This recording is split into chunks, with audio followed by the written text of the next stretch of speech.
Donc, nous voici ce soir pour parler du pire.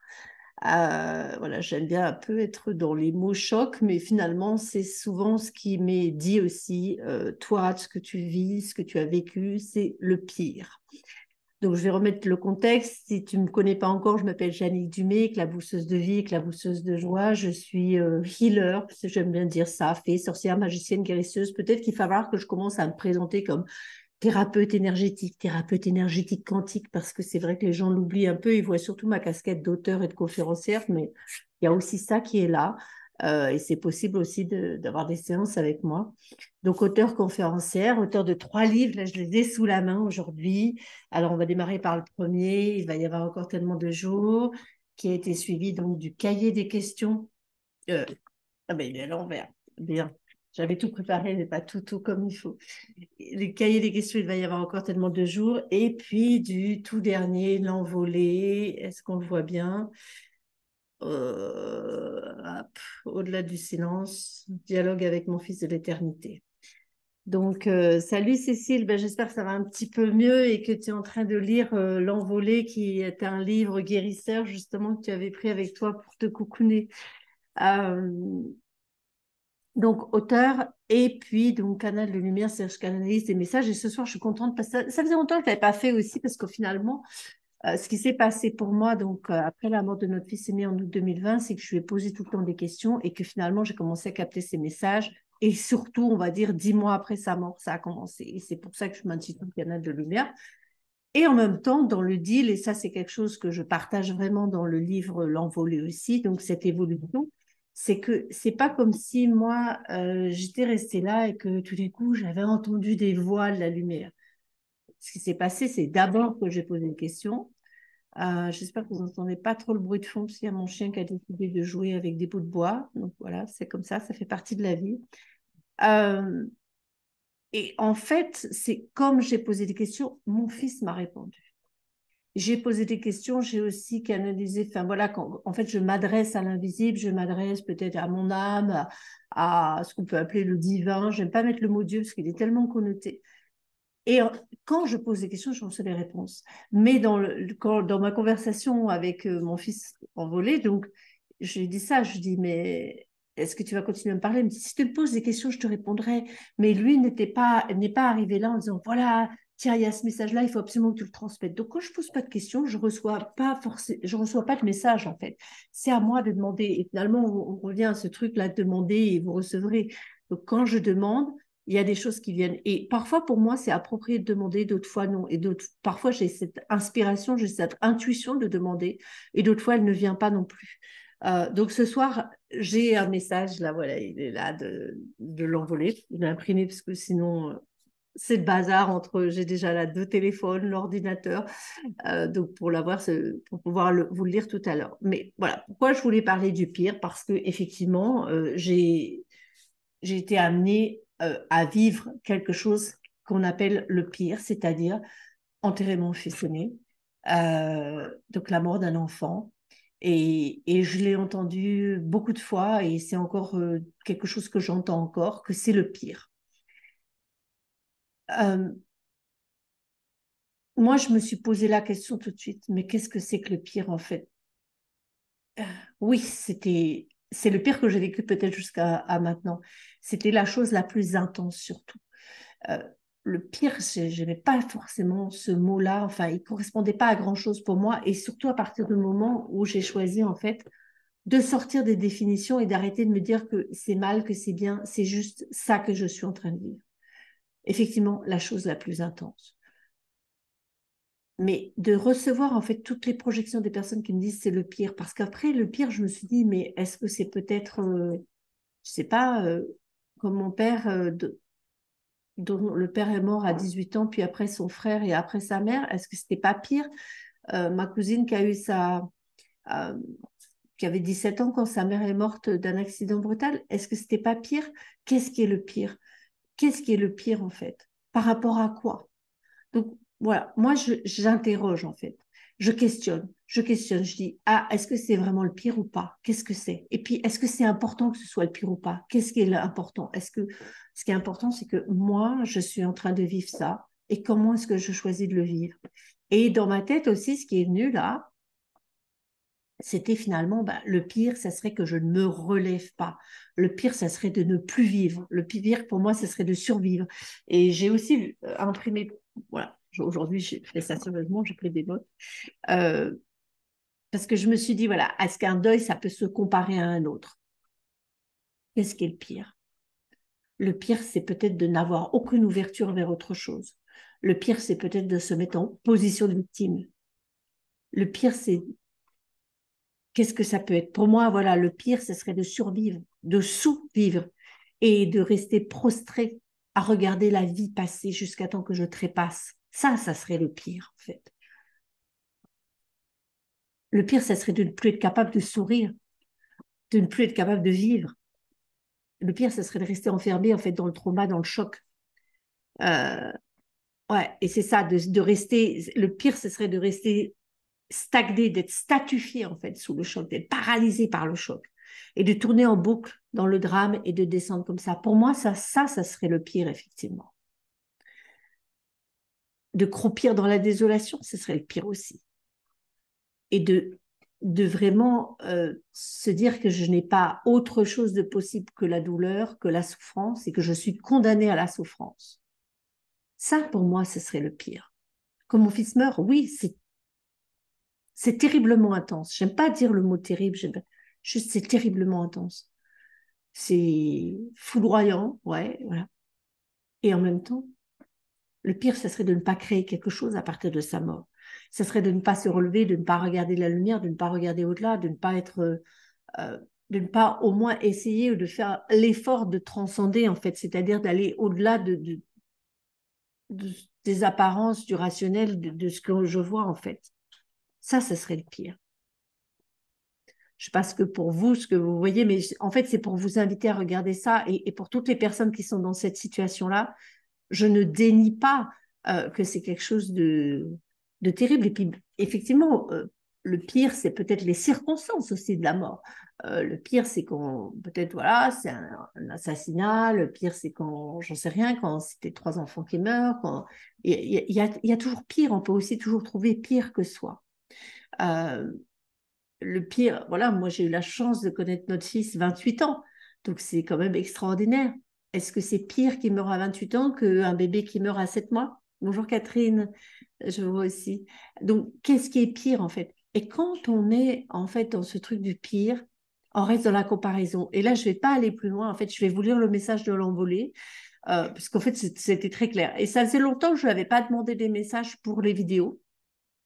Je pense qu'en fait, je n'avais pas trop demandé depuis que j'étais dans le processus de publication de l'envolée, où dans l'envolée, en particulier dans le chapitre qui s'adresse aux parents endeuillés, il y a beaucoup des messages en fait voilà, qui viennent de ces vidéos que j'ai faites et, et que j'ai regroupées là-dedans. Bon, il n'y avait pas que ça, mais il y en avait pas mal que j'avais déjà partagé en fait lors de vidéos. Vous pourrez retrouver sur ma chaîne YouTube d'ailleurs. Donc voilà, moi les questions sont très très simples avec l'envolée et parfois ça vient, parfois ça vient pas, mais là c'est venu. J'ai juste posé la question, peux-tu me parler du pire? Je vais le lire sans faire d'analyse. Voilà, je vais vous laisser. Je vous invite après à réécouter la vidéo sur YouTube ou ici, à l'enregistrer pour pouvoir la réécouter. Le pire se réfère à une échelle de valeur, ou devrais-je dire de malheur. Quand cesserez-vous de comparer, de juger, de hiérarchiser? Vous rangez d'un côté et de l'autre en opposition. Vous cherchez à vous tirer du bon côté en ostracisant le mauvais. Sortez de là. Cessez d'être des aimants attirés ou repoussés par des pôles. Soyez libres, grands, vastes, au-delà des attractions. Choisissez où vous naviguez sans juger. Rien n'est pire ni meilleur. Tout est. Voyez la lumière en tout. Sentez partout la vie. Ne vivez plus en opposition. Tout ce que vous contrez vous détruit. Posez les armes. Regardez les merveilles. Décrassez vos yeux embués de jugement. Le pire est de vous aveugler vous-même. Soulevez les voiles de l'obscurantisme. Pas de plus ni de moins. Équation équanime. Lumière resplendissante. Si vous avez cru vivre le pire, c'est que la lumière est prête à vous envahir. Let it in, let it shine. Je sais que vous trouvez cela difficile. Lâchez ce point de vue. Élevez-vous dans la lumière divine. Là ne réside aucune difficulté.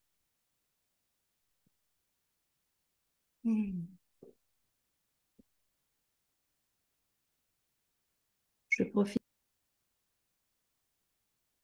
Voilà. Je vous laisse infuser, je vous laisse aussi réécouter ça, mais tout est clair en fait. C'est ça, c'est vraiment sortir de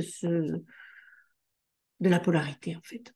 C'est vraiment ça. Et là, c'était très très clair, sortir de la polarité, sortir de l'obscurantisme et pour pouvoir aller créer autre chose. Donc ça, c'est ce qui lui me dit et nous dit aujourd'hui. Euh, et c'est vrai que pour moi, ça a été aussi au moment de sa mort, en fait, de ne pas avoir de jugement, en fait, sur ce qu'était sa mort, de ne pas avoir de point de vue, de ne pas avoir de définition sur ce que l'on vit. Ça peut être, pour moi, c'était la mort de mon fils. Euh, Ça peut être une séparation, ça peut être, enfin, toute situation. Moi, ce que j'appelle, c'est les intensités de la vie, toutes les situations difficiles, la maladie, toutes les situations qui viennent nous challenger, qui viennent nous bousculer, qui viennent nous bouleverser. Euh, Ne plus avoir de jugement dessus, ne plus avoir de jugement de valeur, en fait. C'est ça. Et j'aime bien quand il dit euh, échelle de valeur, ou devrais-je dire de malheur, en fait. Voilà, c'est le pire par rapport à autre chose. Ben, toi, c'est pire, ben, c'est pire. Et d'aller renchérir, en fait, sur ce qu'on est en train de souffrir, de douleur, etc. Alors, bien sûr, ça n'empêche pas d'aller vivre l'intensité et d'aller vivre les émotions. Et pour moi aussi, dans le pire, ça serait de ne pas exprimer ces émotions.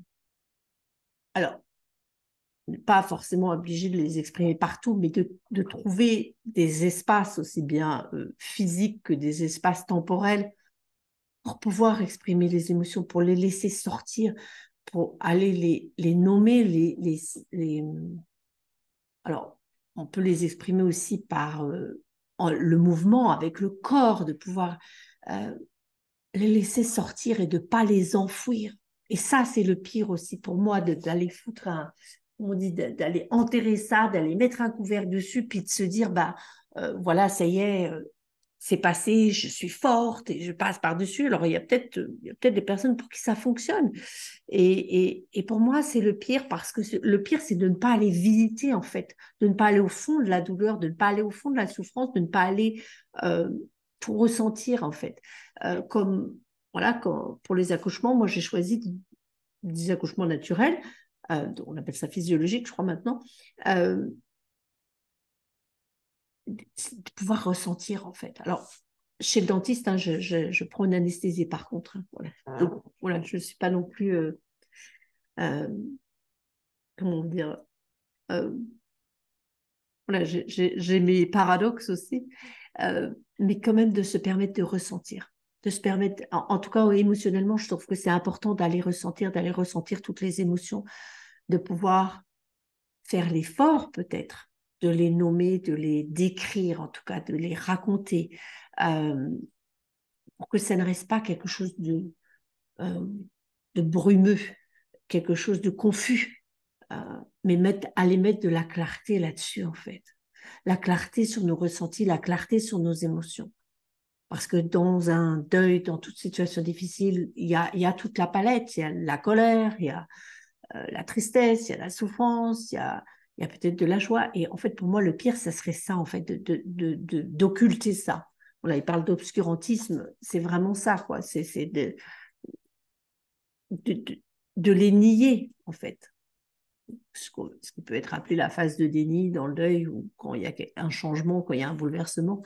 Euh, ouais, le pire, ça pourrait être ça. Donc, je ne sais pas ce que pour vous ça peut être, mais en fait, c'est surtout finalement l'invitation, c'est de ne plus être dans une échelle de hiérarchie, de valeur, et de pas dire ah ben moi c'est pire, lui c'est pire, nous c'est pire. Non, c'est aussi d'accepter parce que c'est sûr que moi quand maintenant j'ai entendu d'autres histoires de parents en deuil, euh, des trucs vraiment pas cool avec euh, des traumas de mort, et tout ça, je pourrais dire, oh ben, moi j'ai de la chance, parce que cette personne-là, c'est pire, elle, je sais pas, voilà, on va dire si c'est un suicide, c'est pire peut-être, ou si il y a eu, nous, ça s'est passé assez paisiblement, on a pu être là, on a pu être à l'hôpital, donc je pourrais dire, je pourrais quelque part nier ce qui s'est passé en fait en me disant bah oui il y a toujours pire que moi et en se disant bah les autres c'est pire aller nier ce que moi j'ai ressenti ce que moi j'ai vécu et ça non c'est aussi reconnaître que pour moi à ce moment-là c'était en tout cas ce qui y avait de plus intense dans ma vie le plus bouleversant et peu importe ce qu'ont vécu les autres il y a des gens ils vont avoir juste j'en sais rien, peut-être leur chat qui va mourir et ils vont être encore peut-être plus bouleversés pour que quelqu'un qui a son enfant qui est mort. C'est comme ça. Il n'y a pas de pire ou pas, on ne peut pas comparer. Donc, c'est sortir vraiment de la comparaison et juste simplement d'accepter de vivre l'expérience que nous sommes amenés à vivre et que, quelque part, dans la conscience subtile, nous avons choisi de vivre puisque nous sommes là. Donc ça, c'est une chose, c'est vraiment le pire, ça serait de ne pas exprimer, de ne pas ressentir, de ne pas aller sortir en fait tout ce qu'on vit, de ne pas reconnaître, de ne pas regarder en face ce qu'on est en train de vivre, de vouloir euh, dire ben non mais tout va bien, c'est rien, c'est rien. Non non non, c'est pas rien. C'est pas le pire ni le meilleur, mais c'est pas rien. C'est cette expérience-là. Donc d'aller la reconnaître. Et après, effectivement, pour moi, le pire, c'est de ne rien créer avec, en fait. C'est de ne pas s'en servir, euh, de ne pas se servir de ce chaos, en fait, dans notre vie, comme un terreau de création. Parce que c'est à partir du chaos qu'on crée. Moi, j'ai fait des rangements ce week-end dans la maison et, enfin, j'ai fait des modifications d'agencement et voilà. On est en train de passer dans une phase de chaos. Parce qu'il y a un moment, il faut tout sortir de l'armoire pour pouvoir enlever l'armoire, pour pouvoir aller en remettre une. Donc, il y a un moment, c'est le chaos. Donc, quand mon fils meurt, c'est le chaos. Parce que bah, avant que moi, j'arrive à communiquer avec lui dans l'invisible, que lui, il ait pris ses repères aussi dans l'invisible peut-être, ou dans sa nouvelle vie de lumière, il y a une phase de chaos. Et que nous, avec après son père, avec son frère et sa sœur, nous réapprenions à vivre, ou nous apprenions à vivre en fait avec cette composante dans nos vies, avec lui qui est devenu invisible, avec chacun nos ressentis différents aussi. C'est un chaos et en même temps, c'est une création. Donc pour moi, le pire aussi, euh, ce serait de m'enterrer dans cette douleur, de m'enterrer là-dedans et de ne plus être en création, de ne plus être en création de vie, de ne plus être en création de joie, de nier aussi tous mes autres sentiments en disant, ben, comme, comme j'ai eu cette douleur-là, ça c'était le pire, donc du coup le reste c'est rien. Ben non, je peux avoir d'autres choses qui me contrarient, je peux avoir aussi d'autres choses qui sont compliquées à vivre. Euh, donc voilà, en fait ce sont des expressions qu'on dit. C'est le pire, c'est le pire, c'est le pire. Mais stop. En fait, finalement, le mieux ce serait de se taire et d'arrêter de faire ouais, des jugements de valeur comme ça sur tout ce qui est. Et parce que oui, la mort d'un enfant, c'est le truc c'est peut-être un des trucs le plus tabou aussi. Parce que l'enfant, il représente la vie. Parce que l'enfant, il représente l'avenir, l'espoir, et que quand voilà, une mort survient pour quelqu'un qui est jeune, c'est bouleversant. Et jeune, c'est quoi l'âge d'être jeune? Il y a des gens qui ont 80 ans qui sont jeunes dans leur tête.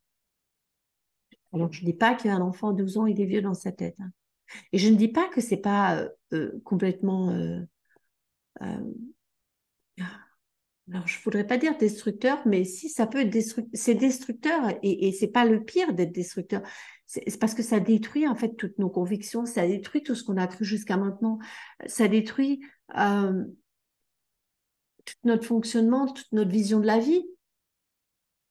Mais le pire, ce serait que de cette destruction, il n'y ait pas quelque chose de nouveau qui puisse naître. Voilà, je ne vois pas de commentaires, je ne sais pas s'il y en a. J'essaie de balayer sur... hop là, zut, j'ai fait une bêtise, je ne me vois plus. Est-ce que vous m'avez fait des commentaires là? Je ne vois pas. Ok. Bon, mais c'est pas grave. Je vous propose en fait de vous relire le message de l'envolée pour conclure. Et puis, si vous avez envie d'avoir d'autres messages de l'envolée, ben, je vous invite vraiment à la lecture de l'envolée. Et peut-être aussi la lecture de... Il va y avoir encore tellement de jours parce que dedans, vous comprendrez aussi ce qui se passe et les questions qui sont là aussi, vous pouvez les trouver aussi dans le cahier des questions. Les questions pour créer autre chose, en fait, pour créer quelque chose à partir de, voilà, ce qu'on peut appeler communément le pire. Et peut-être qu'au lieu d'appeler ça le pire, vous pouvez dire, voilà, cette expérience, cette mort, cet événement, cette séparation, euh, ce tsunami, je ne sais rien, cet incendie, c'est tout ce qui peut survenir dans nos vies parfois, et tout ce qui peut être là. Où, quelque part, tout ce qu'on a été jusqu'à maintenant est anéanti avec cet événement-là. Et en même temps, on est là, on est en vie. Donc, à partir de cette vie, qu'est-ce qui est possible maintenant? Et bien sûr, sinon, je vous invite aussi à choisir une séance avec moi, une séance individuelle ou j'appelle ça des healing experiences. Donc, vous pouvez m'envoyer un MP, puis on verra ça ensemble. Je vais vous relire le message de l'envolée, puis on va arrêter là-dessus s'il n'y a pas de questions. Et n'hésitez pas à me faire vos commentaires, à partager, à liker, à partager pour des gens pour qui cette vidéo pourrait être une contribution. Et puis à me transmettre aussi si vous avez d'autres thèmes que vous voudriez que j'aborde. J'ai toujours plein d'idées, voilà, et que viennent avec ce que vous me partagez. Mais voilà, si vous avez des trucs particuliers, n'oubliez pas de m'envoyer un petit MP, de m'en parler, puis j'en ferai le thème d'une vidéo. Le pire se réfère à une échelle de valeur, ou devrais-je dire de malheur. Quand cesserez-vous de comparer, de juger, de hiérarchiser? Vous rangez d'un côté et de l'autre en opposition. Vous cherchez à vous terrer du bon côté, en ostracisant le mauvais. Sortez de là. Cessez d'être des aimants attirés ou repoussés par des pôles. Soyez libres, grands, vastes, au-delà des attractions. Choisissez où vous naviguez, sans juger. Rien n'est pire ni meilleur, tout est. Voyez la lumière en tout. Sentez partout la vie. Ne vivez plus en opposition. Tout ce que vous contrez vous détruit. Posez les armes, regardez les merveilles. Décrassez vos yeux embués de jugement. Le pire est de vous aveugler vous-même. Soulevez les voiles de l'obscurantisme. Pas de plus ni de moins. Équation équanime. Lumière resplendissante. Si vous avez cru vivre le pire, c'est que la lumière est prête à vous envahir. Let it in. Let it shine. Je sais que vous trouvez cela difficile. Lâchez ce point de vue. Élevez-vous dans la lumière divine. Là ne réside aucune difficulté. Ouais, cette phrase-là, elle est importante. Si vous avez cru vivre le pire, c'est que la lumière est prête à vous envahir. Donc bon, avec Louis, enfin voilà, avec l'envolée, on parle anglais souvent. Donc let it in, laissez-la rentrer et let it shine, laisse-la rayonner, laisse-la briller. Bien sûr, ça va pas se faire forcément en instantané, mais c'est possible. C'est possible. C'est possible de se laisser envahir par la lumière. Pour ça demande vraiment de lâcher le point de vue qu'on est dans le pire. C'est juste se dire, OK, c'est cette expérience-là. Et si je suis en train de la vivre, OK, c'est que la lumière, c'est que je suis en capacité de me laisser envahir par la lumière. Donc, ouvrir la porte à la lumière. OK? Donc, si vous avez envie d'aide pour ça, c'est possible aussi. Je vous laisse me contacter. Je vous souhaite une très belle soirée. Je vous dis à la semaine prochaine. Je ferai peut-être un direct là cette semaine. On va y avoir les fêtes de Noël. Euh, je suis en train de me tâter. Il faut que je regarde mon emploi du temps si je vous propose, si je vous offre une healing expérience sur Noël, sur les fêtes de Noël. Est-ce que ça vous dit? Envoyez-moi des petits messages pour me dire oui, oui, oui, on a envie. Voilà, je vais peut-être me décider. Sinon, sachez que jusqu'au 31 décembre, j'ai des prix tout doux sur tous mes programmes en autonomie. Donc, il y a l'immersion au-delà et puis il y a tous les replays des Master Healing Sessions que j'avais fait, où il y a le bundle aussi. Euh, c'est 22 € pour chaque truc. Donc, c'est vraiment cool. Et l'immersion au-delà, c'est 7 audios avec 7 messages de l'envolée, 7 PDF. C'est vraiment un truc cool. Voilà, je vous invite à aller regarder sur mon site. Je vous souhaite une très belle fin de journée. Et puis, à très